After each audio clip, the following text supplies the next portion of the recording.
Okay, so now you're bringing up a very, this is what we get into, right?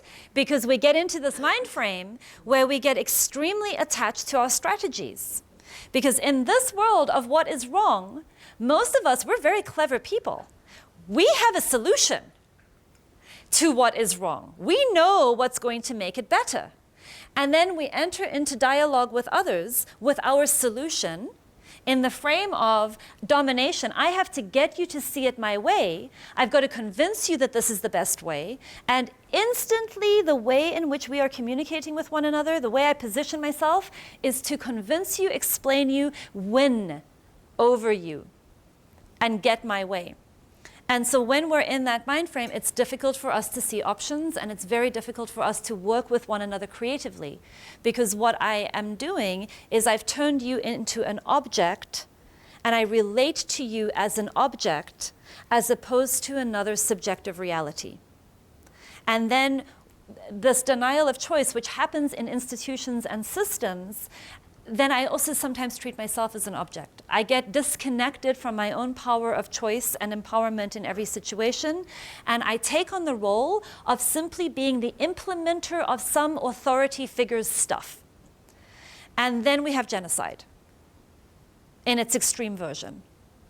Because what that leads to is, I have no responsibility in the moment for what I'm doing. I will put all of these people on trains because I was told to. And I'm sure somebody else has some good higher power here.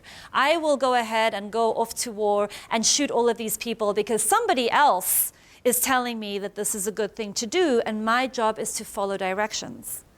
And so this is just a dangerous way of living. And so what I'm suggesting is, what Marshall says is, when we get into this place of denial of choice, it is easier for us to dehumanize ourselves and one another. And the moment we dehumanize ourselves and one another, we are able to treat each other in ways that we would not if we hadn't dehumanized ourselves and one another. And a piece of that is staying connected to the fact that I am choosing in every moment the way that I am thinking and being. Okay, so it's a simple switch. You know, if you want to just play with this in your own lives, test it out. Don't take my word for it. I mean, really go test it out. It may not be something that resonates for you.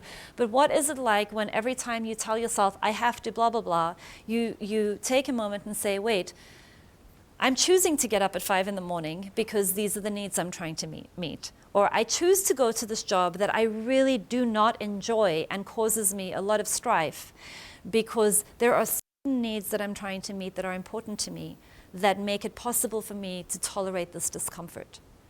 It changes your experience of what you're doing.